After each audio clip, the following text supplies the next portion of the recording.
Joseph Morrow of GMA. Very good. Sir, good morning. Well, sir, can I go first to General Bato and then to you? Yes. General Bato, can we ask for the reason why you offered to resign yesterday? Bakit po kayo nagkaroon ng decision to resign, which was rejected by the President? Because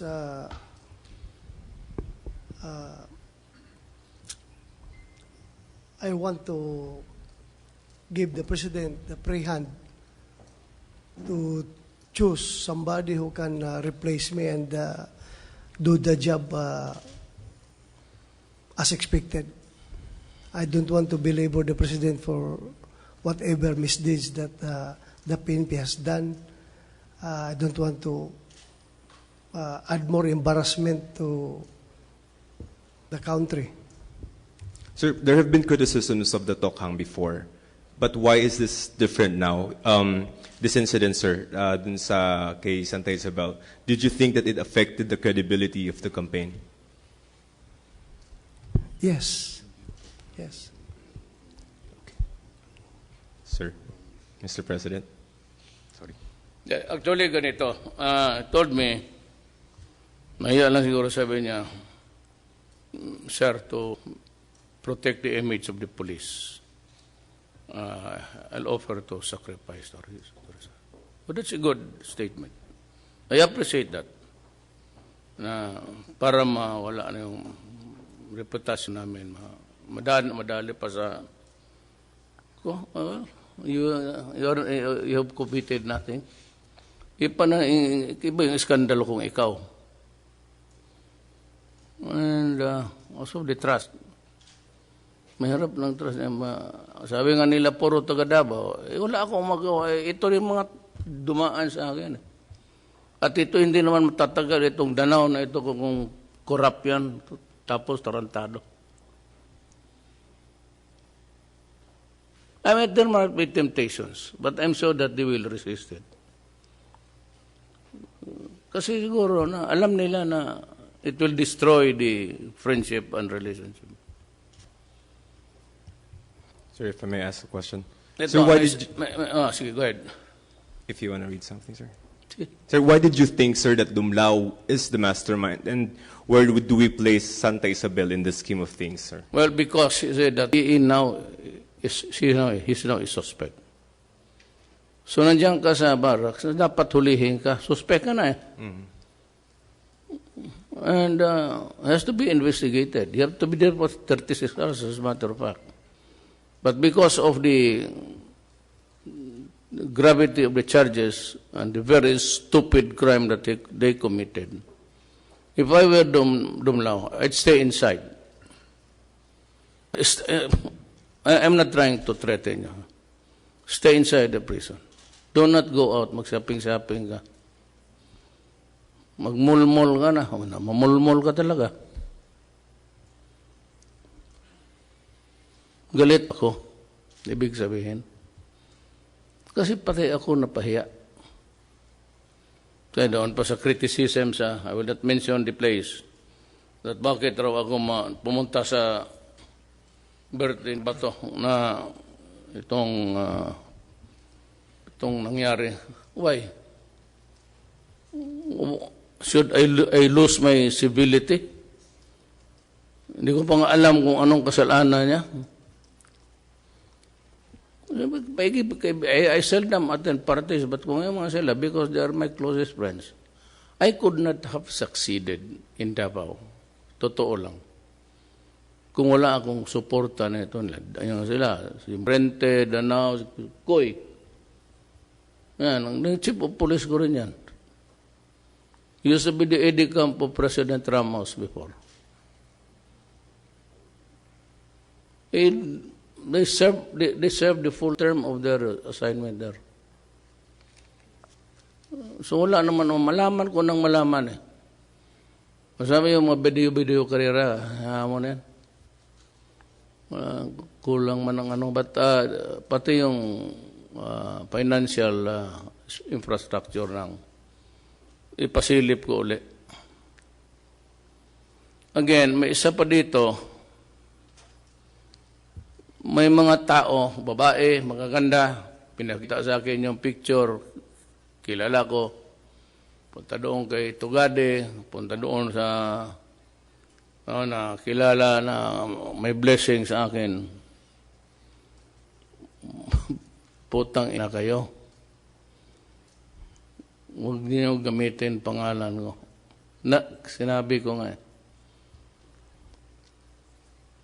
kung may anak ang asawa ko, anak ko,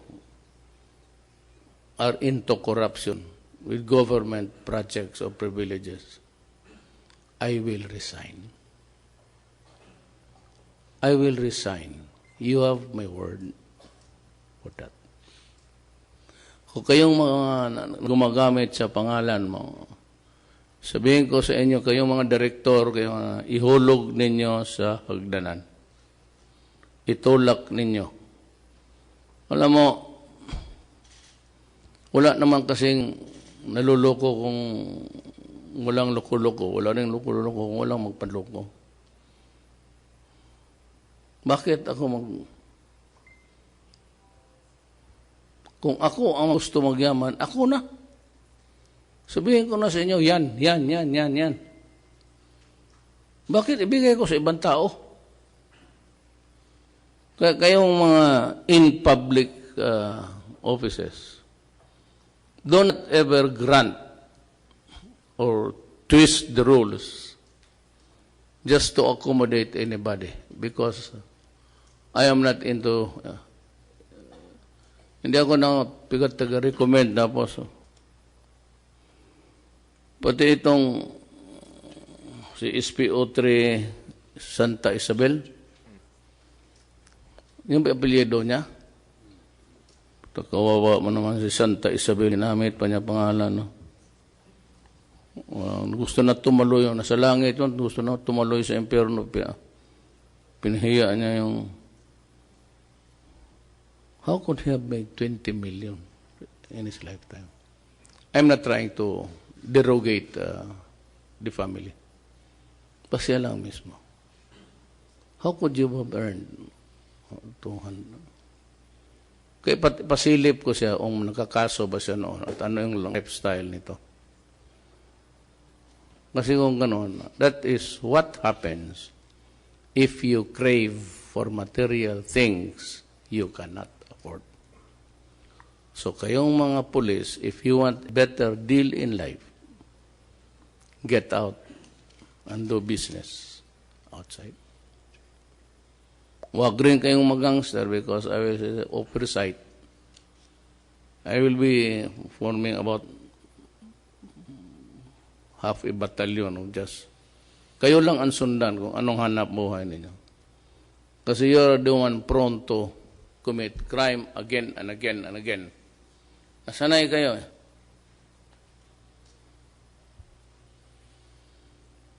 Pati ang sa opisina ngayon is 1 month sa departamento. Any department, 1 month. Director, alam mo, I gave Judith Iguales, sir, 1 billion last December, intended for, you know, the ever in need Filipino. May resita but cannot buy the medicines. Sabi ko, ito ibigay mo. Then another 1 billion for the drug addicts that are undergoing community-based rehab. Sabi nila walang pang tranquilizer. Another 1 billion. Itong mga direktor at kayo dyan sa Bureau of, down sa baba, Department of Health, may dyan took them almost 2 weeks to get the medicines. If it's a matter of medicine, you must release or get the medicine for them within 24 hours. If you not do that, I will establish or ask the civil service to proceed with the summary dismissal. Total kung ninyo na. Directors, they are not there every time. Register of deeds, land registry, lahat. You are not there always. You only report once, twice a week. Then, nandoon kayo sa farm ninyo. That is abandonment of office and dereliction of duty. I will ask anyone there who is hurt by your behavior to file the charges before the DILG, and we also file the criminal charges. And I assure you, directors, you have to be there 8 o'clock in the morning, and you will be the last to leave. If you have no bandy clocks, I will ask the executive secretary to make a program. Buy those bandy clocks. Para makita namin. Alam mo bakit? Many of you are not only lazy, just lazy. Indolent, that's the word. Indolent.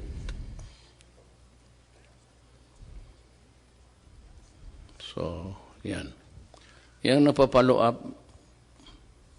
When I was a fiscal, and you can ask everybody in town, if you got to me now, I was a prosecutor, and your case was assigned to me, and even my cousin, who also became a fiscal later on, nagdala siya ng your case is as good as filed.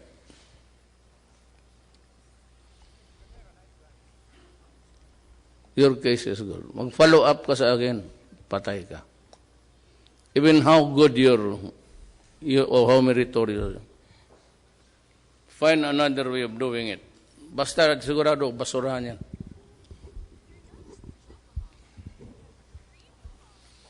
Maybe I was a congressman, yung pablibili ng mga libro, project, yung countryside, gano'n, blackboard.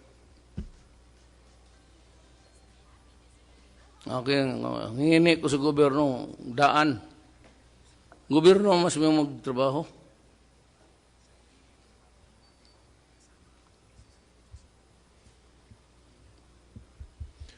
JP Benecito of the Manila Standard.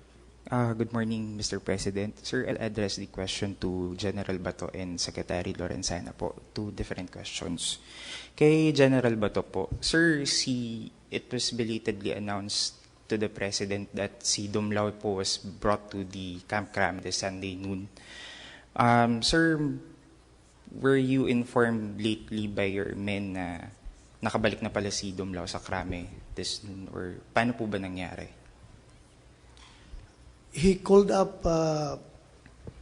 Colonel Dumlao, the one investigating the case, Colonel Glenn Dumlao of AKG, that he is willing to tell all. At true enough, pagdating kanina, nandun na siya, dala-dala ng HSS, at sinabi niya sa akin lahat. Yung buong picture ng krimen na yun. Kung sino kasama niya, bakit naging target yung Koreano, at kung ano ang motive. Sir, are we planning yung complete overhaul of the PNP following the incident? Yes, as directed by the President, we are going to dissolve all anti-drug units of the PNP at all levels, including the anti-illegal drugs group of the PNP. Sir, last na lang po. Sir, bakit parang ngayon lang po nasabi sa Presidente na nagkaroon pala? There will be... ngayon lang po nasabi sa Presidente na nag-surrender. Ngayon lang kami nakita eh. Okay po. Wala siya doon. Wala po siya sa command conference, sir? Kasama niya girlfriend niya. Ewan ko. Okay po. Sir, on kay General Lorenzana po. Yeah.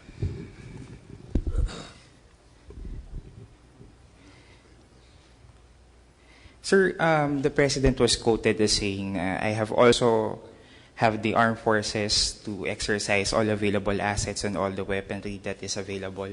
Sir, yung with regards to the ISIS problem sa Central Mindanao, are we eyeing on the possibility of an all-out war against the terrorist groups? Paano pong gagawin po nating sistema yan in case, sir?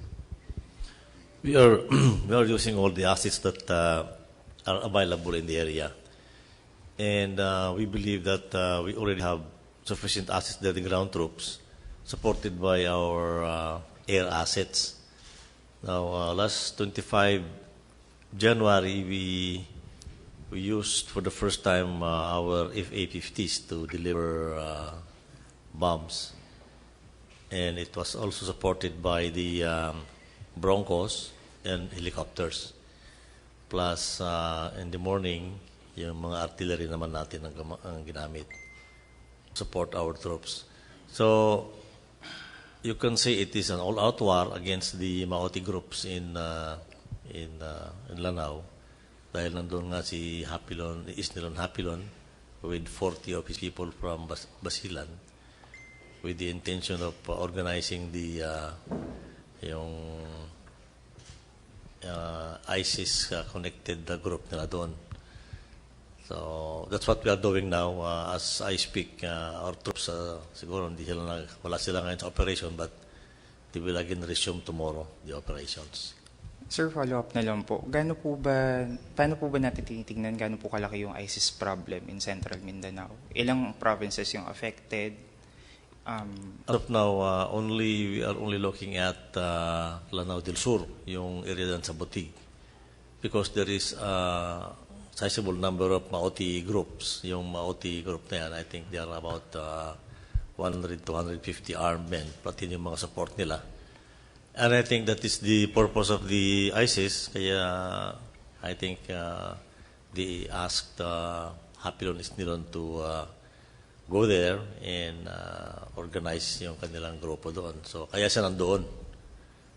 So, that's the only area we are concentrating. Yeah. Sir, last na lang po, do we think na lalaki pa to aside from Lanao del Sur in the coming days? As of now, we don't think dahil mas-surrounded naman sila doon sa Butig. And we will try to get them all kung nandun sila. We will prevent them also from escaping. Thank you, sir. Pia Ranyada of Rappler, to be followed by Marlon Ramos of the Philippine Daily Inquirer. Good morning, Mr. President. Sir, just going back to the murder of G. Ikju and how you said that this proves how there are corrupt police involved in implementing the drug war.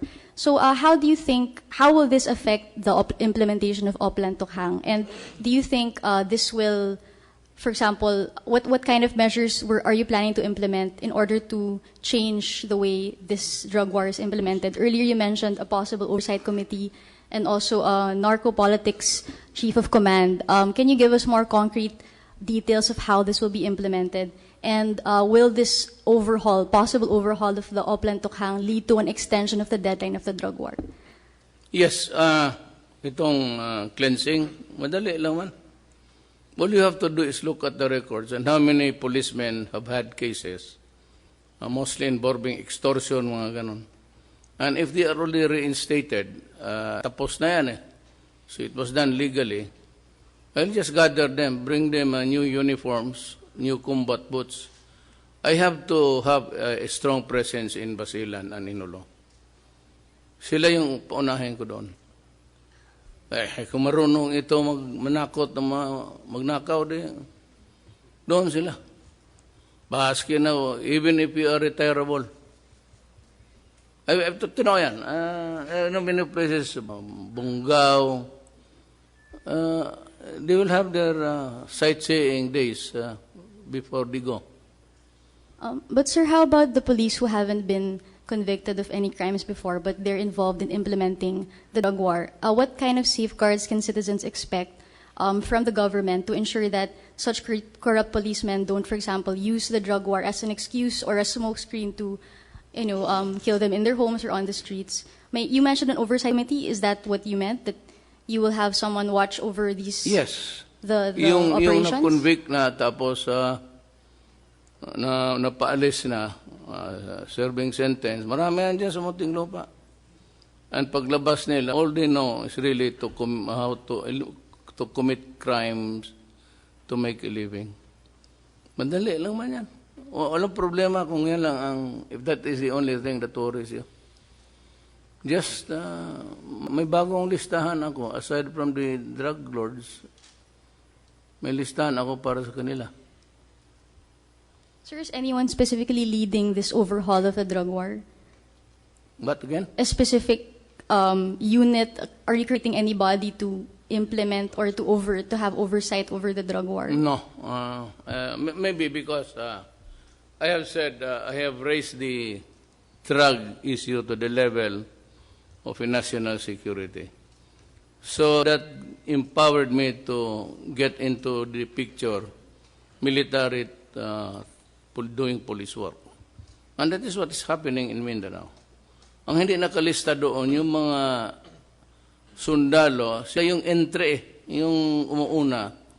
Kaya yung mga police doon, hindi naman ako pero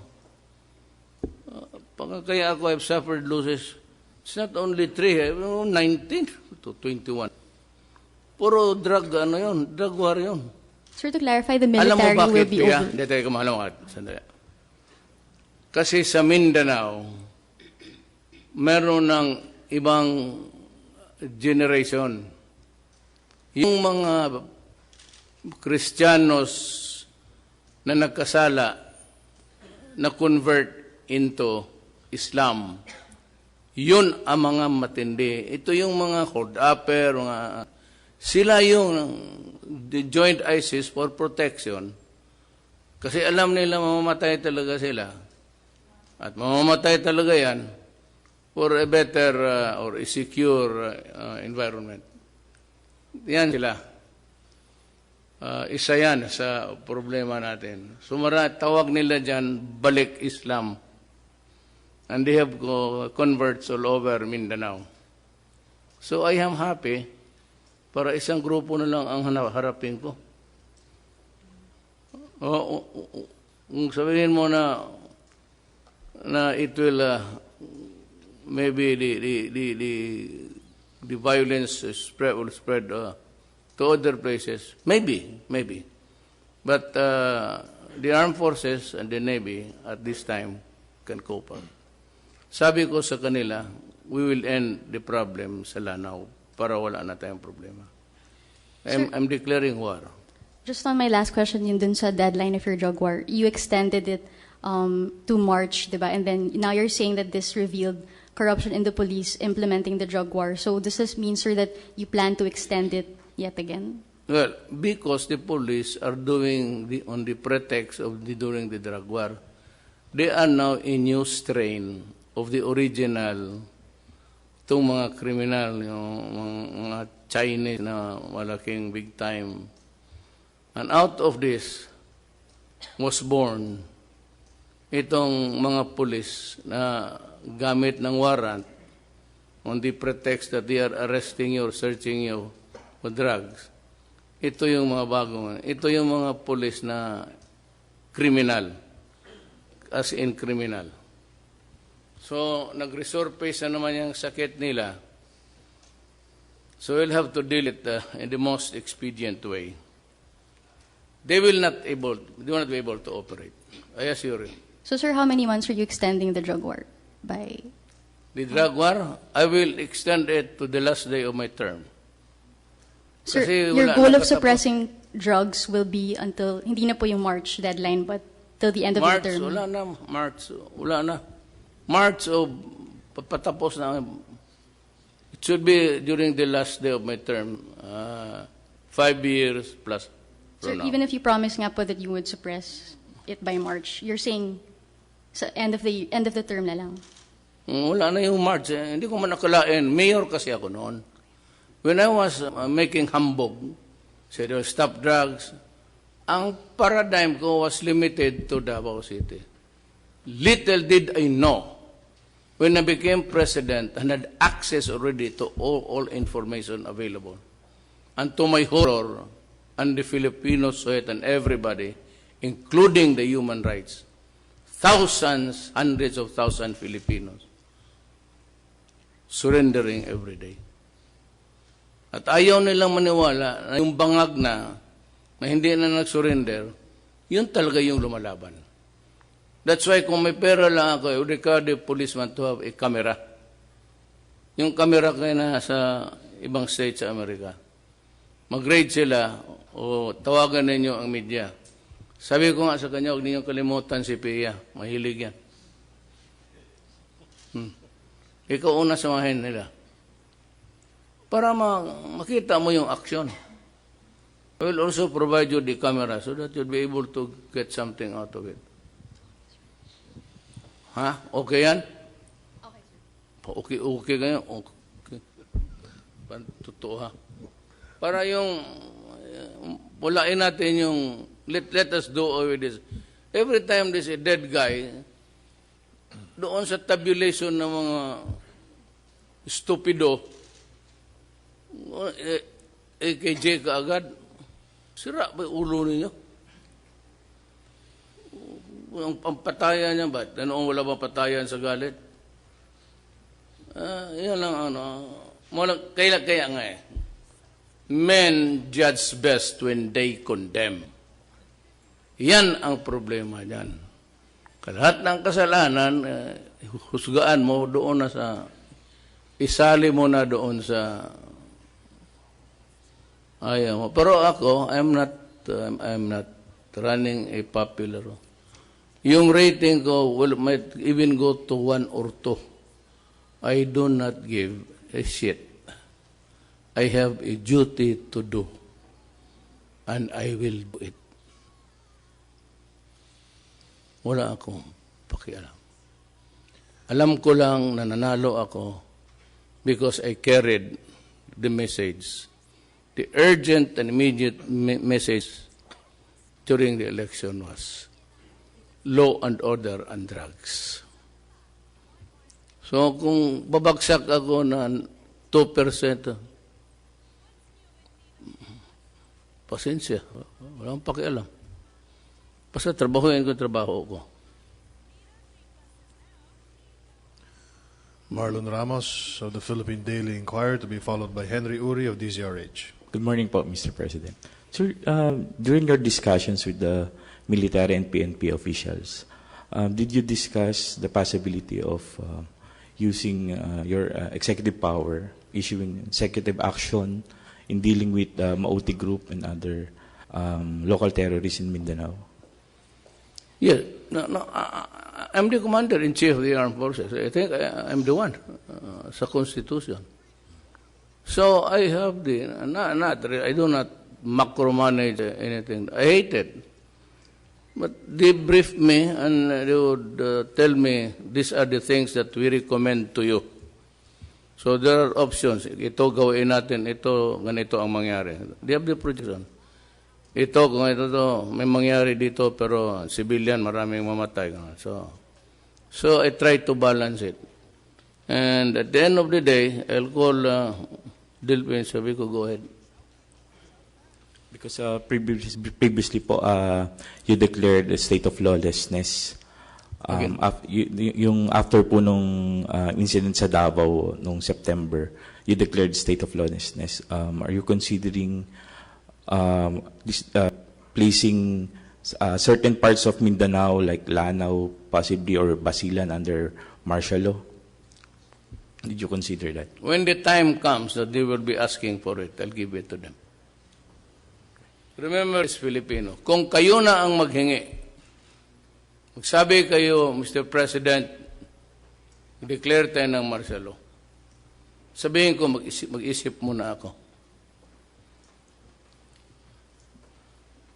Kung kayo na mismo ang maghingi, at baka dadating yung mga senaryo na yan, sabihin ko lang, wag muna, okay pa naman, madala pa naman sa presinto. But when the time comes na ang tao na ang maghingi, ibibigay ko. But ako satisfied na ako. I'm quite adept with what is available to me now. Total, nakakagaluman sila. They're doing their duty. They're being commissioned to do police work. The police naman, nandyan. Nagkamali lang ng isang ulol na dumlaw na yan, dali lahat. So this guy said to protect the image para for further damage. Sabi niya, sir, mag-resign ako. That won't solve anything at all. Sabi ko, this is what I will do. Yung police mo, mag-cleansing na kayo dyan. Yung mga kaso nila, i-review ninyo. Give me a list kung sino yung escalawags. Because itong mga to, we will assign them. Kailangan ko ng contingent na malaki na police Basilan, Hulo, Zamboanga, Lanao. Diyan sila lahat. Mr. President, do you believe po yung insinuations na yung killing nung South Korean was just a part of a grand scheme, an orchestrated efforts to undermine your drug war? No. Korea? Kasi may mga lumalabas na retired police general was behind this para ipahiya yung PNP and ultimately the Duterte administration. So this stupid police general will kidnap and kill just to undermine me? Yan ang gusto ninyo mga leader? Kaligaya ko na lang kung magdating yung panahon. Is the kind of police general that you want? To undermine the country, wreaking havoc sa economy, but because they want to take over,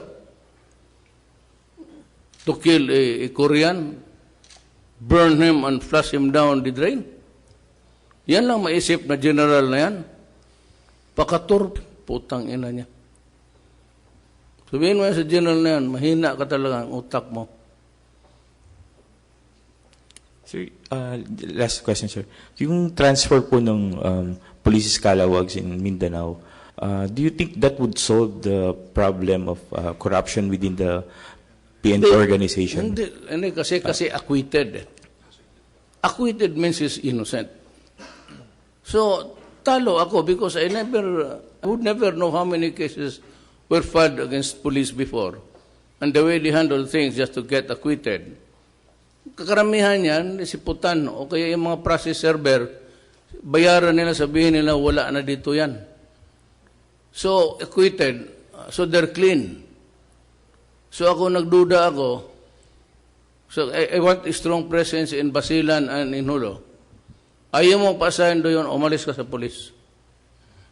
Mr. President, I asked this question because Governor Hataman made an appeal the other day na wag naman daw gawing parang garbage bin, trash can yung Mindanao, natapunan ng mga basura ng Hindi, PNP. mabehave yan.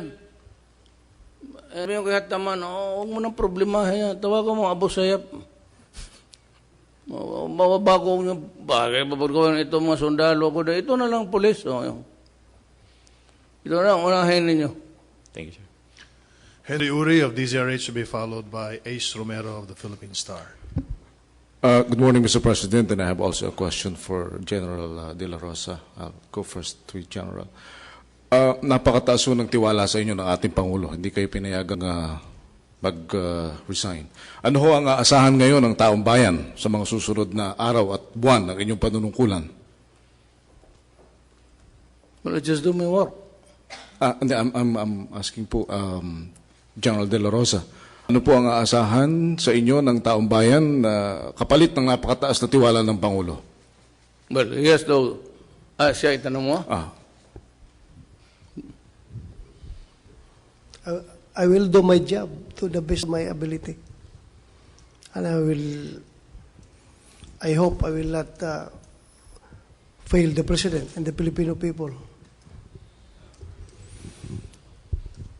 Mr. President, I expect them to fight crime, including policemen who are into crime. Kalaban natin lahat yan. They are really public enemies. So what's the problem? All you have to do is work. Trabaho lang. But we cannot altogether erase this kind of... Marami namang itong hinos tapos yung mga morbid na nagawa. But ang problema dito, foreigner kasi. Nakita mo naman kapon, every magmanood sa TV. May pinatay babae, tinapon doon, wala pang ulo, hanggang nahanapan nila ang ulo. So these are as really serious as that what happened to the Koreans. But itong sa Koreano has had international implications. Pero nothing is new to me because every day you read in the newspaper, ang uso ngayon pinuputulan ng ulo, that's the fad. I don't know why, but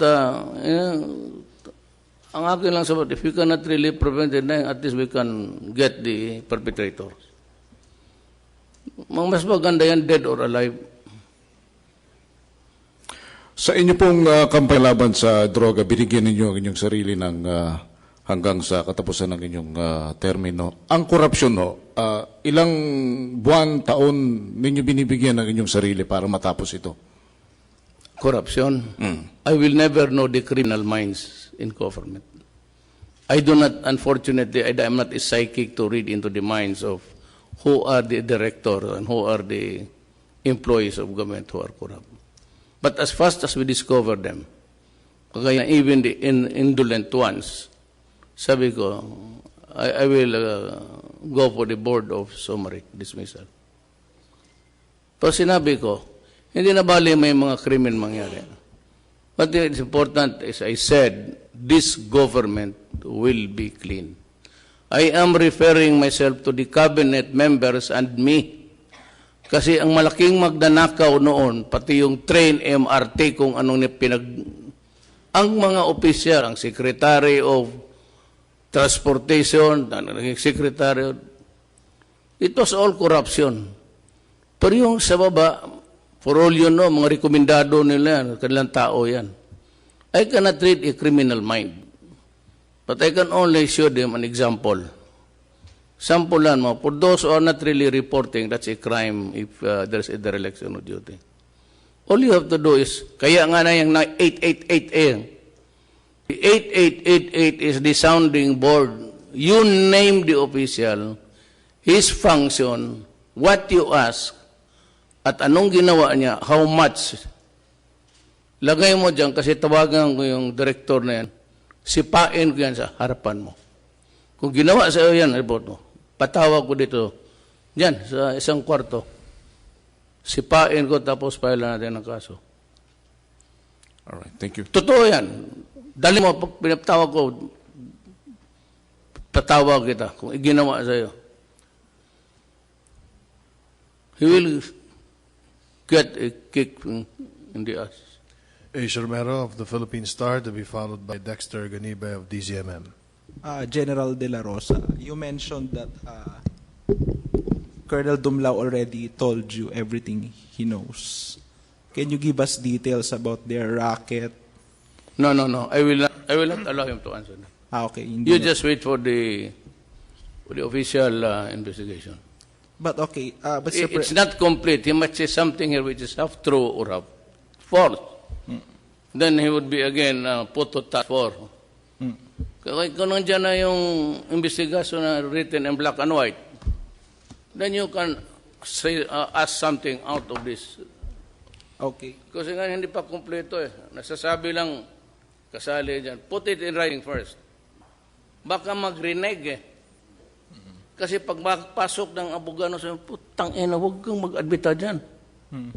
Sabihin mo, hindi yung totoo. So ang maglangan, which is really maraming karamihan ang police tinurture kasi yan, nakakuha ng informasyon. Kaya tinurture kasi ito. Yan ang ituro ng abogado eh.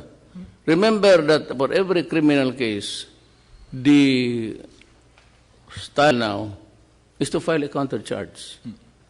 Ang problema sa police, pag nahuli, pag may criminal case and even an invented story, tapos masuspend, that day, his pamilya na wala ang pagkain. That was, I said, when I said, I protect the police. That they will survive, that they can eat, and that they will be acquitted. Bigyan ko talaga abogado. At palabasin lang ang totoo. Yun lang naman ang atin. You and me and everybody else. We do not mix the ingredients just to tell a lie. What would be the purpose of lying? We are not obligated to lie. We are only we can only inflict death or when it is part of your duty. Eh, kung pulis ka na, pinaghirapan ka, babarilin ka pa. Ako sa Davao, gano'n, pag magkita ko, gago ko, ba't ka napauna? Gusto ko, tuluyan ka na lang tuloy. So it will require more fact-finding and investigation pa po? No, I don't interfere. Okay. It's the Justice Department, but since I would be part of the questions and the answers, so I will want to get, total, nandyan naman daw. Hintayin natin. And let us see. But I will also defend by my police. Even yung sa mga albuera, gano'n. What they tell me is yun ang istorya. And that is the truth to me. So let us go to court.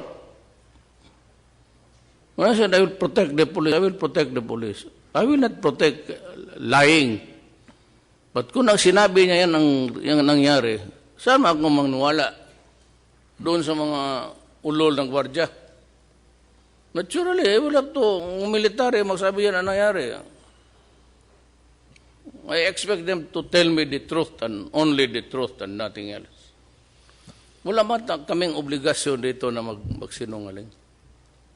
I assure you dito, mag-anong kayo ng mga transaction, wala kami.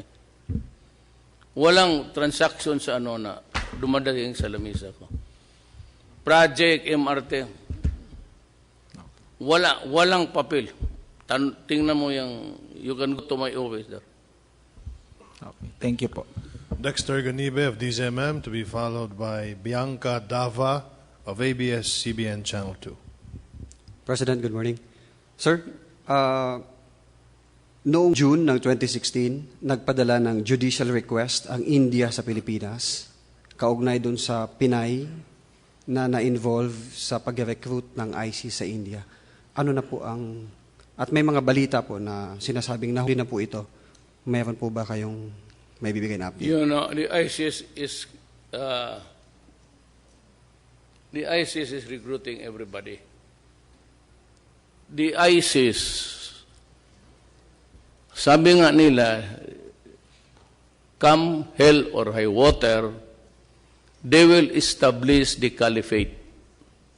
Such a Muslim kingdom comprising of Indonesia, Malaysia, Brunei, and the Philippines. Hindi lang ako ang tao dyan.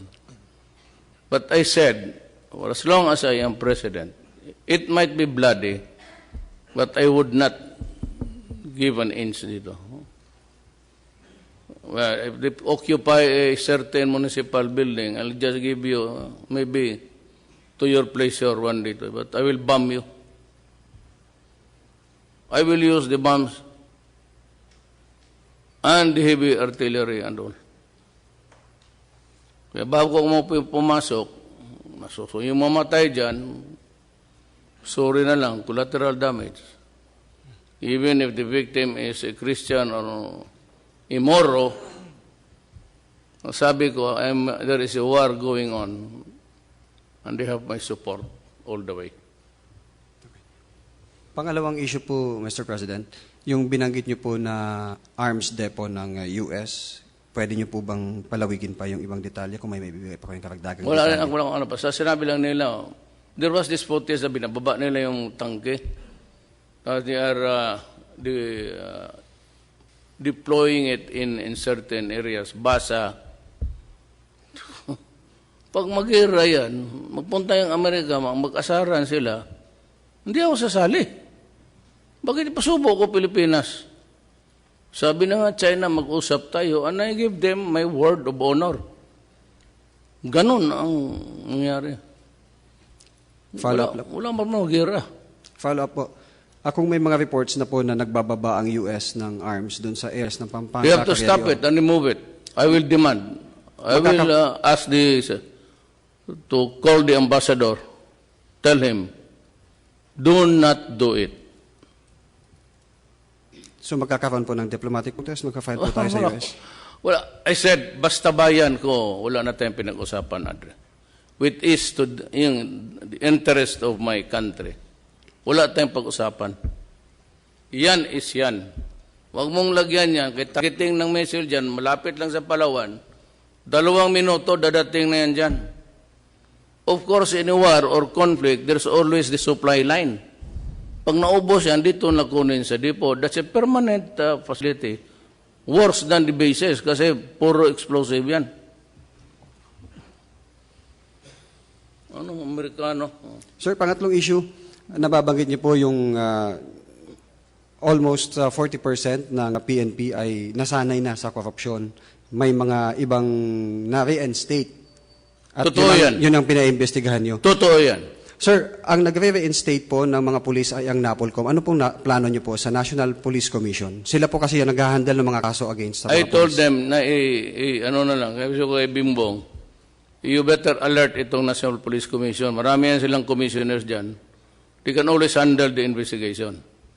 But yung investigation na, pero dito sa ground level, police pa rin, pati NBI.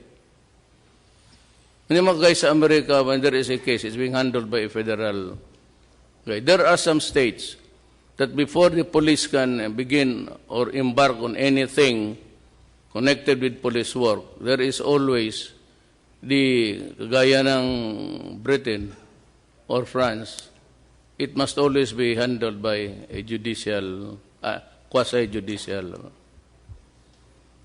Sir, last point.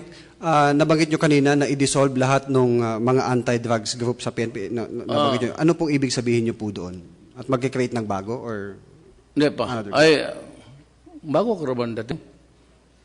Sinabi ko na I'm not trying to, I said I will establish a new command. It could be a narcotics command or whatever was the appropriate name. But the name is not important. It will be partnered with PDEA. So but the overall head dyan is the PDEA. Like my other chief of police, Sid was once upon a time also a police director in Davao. And I said, wala ako. I have no reason at all to doubt his integrity and dedication to duty. Kasi sa bawat police station, sir, meron silang mga anti-drug group. Or Wala na yan. Wala Kaya na. nga, if you violate that, then you're dismissed. Okay, thank you. I will dismiss you from the service. Hindi lang dismiss, mabugi kita. Para may remembrance ka sa akin. Sinabi ko na sa inyong wag Bianca Dava of ABS-CBN Channel 2, and the last one is Rose Cause of UNTV. Morning po. I'd like to ask Director General La Peña po. We've received a lot of reports about corrupt and bad policemen. How about, sir, sa may PDEA po? Meron din po ba tayong ginagawang cleansing sa mga tauhan natin sa PDEA? Yes, ma'am. We have an ongoing cleansing. It's a continuing one. In fact, it's one of our priorities. While we have intensified our campaign against illegal drugs, so with our cleansing. We consider it as important as that of our campaign against illegal drugs. And last po kay General Bato po. Sir, to clarify lang po, so si Superintendent Dumlao po ngayon ay nasa Krame. Okay, thank you po. Thank you. And the last to ask question is Rose Cause of UNTV, and there is an Ina, are you going to ask a question too? Okay, Ina's the last one. Tanong ko rin, Tina. Siguro alas 2, mga alas 4 siguro. Okay na tayo? Yes, ma'am, go ahead. Good morning po. Sir, kunin lang po namin yung reaction niyo po regarding po sa immigration ban, travel ban ni US President Trump, and na-mention na po ninyo in the past na willing po ang government natin na tumanggap ng refugees. Hanggang ngayon po ba applicable pa rin po ito, lalo na po at marami pong maapektuhan, and assistance ng government sa mga Filipinos na pwede rin pong maapektuhan sakaling i-expand po yung ban. You know, Trump said, I will not interfere in the affairs of other countries. Now, kung may mga policies siya to protect his country, I will understand. Kasi nung sinabi rin ako, we will not interfere in your drug war. You're doing it right. As a matter of fact, my country is also facing that serious problem. So out of respect for his statement, I can only answer him in the manner that he has told me. Di ako makialam. So yung mga Pilipino nang doon, you better be on the right track. If you are not allowed to stay there, you're overstaying, you get out. Because if you are caught and deported, I will not lift a finger. You know that it is a violation of the law. Willing pa rin po tayong tumanggap ng mga refugees sakali pong lumapit po yung mga government na ito pong naapektuhan po ng travel ban? Yung refugees? Refugees po. Sa? From Syria, for example po, Iraq, Iran, yung pong mga 7 Muslim major countries na binan po ng US. Yes, ako, in the name of humanity and God, we have to make some adjustments. If there is a compelling reason for us to offer sanctuary, I am one of those na okay lang ako. Yung walang mapuntahan na. So if they cannot go anywhere anymore except to face death by hunger, pati yung sa Myanmar, yung mga Muslim doon na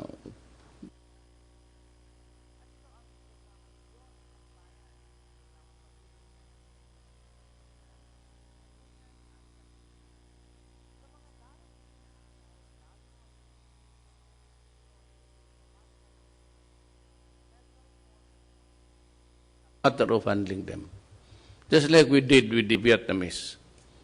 We provided the sanctuary for them. Ipit sila. Wala na ngayon. Some of them are already Filipinos. At that time, it was as a matter of human spirit that would give us the right direction. Wala akong dyan sa accept refugees.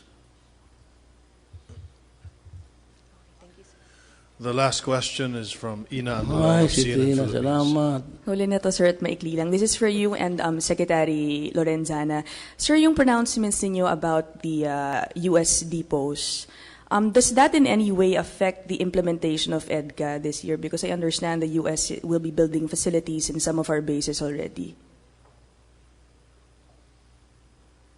For you, sir, Mr. President, and Secretary Lorenzana. Akala ko, hindi na ako nakinig kasi ang narinig ko. Will that in any way, sir, affect EDCA's implementation this year? Or yun po ba yung tinutukoy ninyo? Kasi sa EDCA, they're not supposed to build permanent. Certainly, a depot of firearms, weaponries, and armaments, malaki yan. And it is a facility in the sense that there will be people manning the fort. Para sa akin, not only because it is already a structure, but because of the extreme danger that things might go out of control dito sa posturing ng Amerikano pati Chinese. At parang ang statement kasi lumalabas, we will not allow you to be there because it's international waters. And even to think, they forgot that there is already an arbitration or it says that is ours, entitlements yan. Of course, it's in international water. Ang territory natin is just 12 miles. But beyond that, para bang, let me give you an analogy. Kung nandiyan ka sa isang hektarya, tapos there are fruits to be agriculture, there are fruits to be for your hunger o gawa ka ng bahay. Magputol ka ng bahay doon sa forest, ilagay mo dyan sa agricultural land mo. Those are your entitlements. So ito na ikaw ang alam mo ba yung continental shelf? Yeah, the continental shelf is like this. Dagat, ganon lang, straight na makita mo.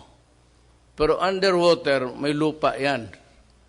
And that is the parang extension ng lupa doon sa ano. Parang umabot ang atin sa, at can only be observed by yung sa mga submarines. They would know that part of it is our continental. Ibig sabihin, buntot natin yan, pero nakakover lang sa dagat. That is what you call the international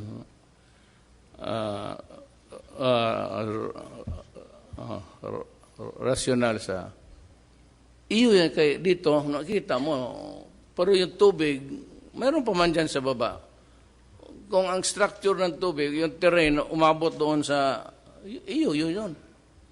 That is international. So, sir, just to clarify, tuloy ang EDCA because previously, sir, you expressed or you threatened to abrogate the deal. Mag-exercise lang sila dyan. Okay. Wala pa problema. Total, wala man ang gawain ng gobyerno. Ang army. Hindi mag-training ka dyan. Pero kung sabihin nila na mas mahusay sila sa atin,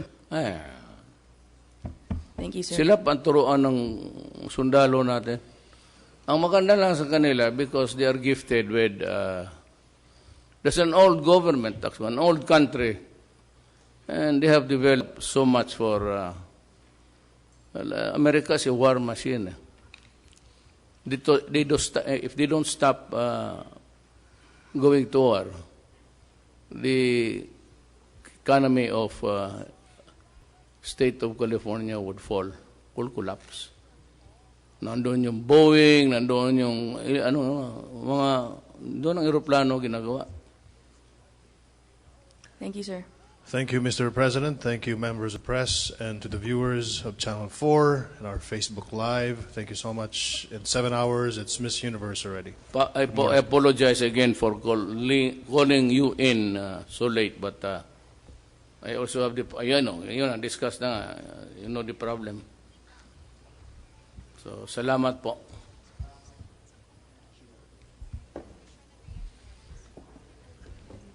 Ina ka dyan. Inaakin ka. Ito na yung boss mo.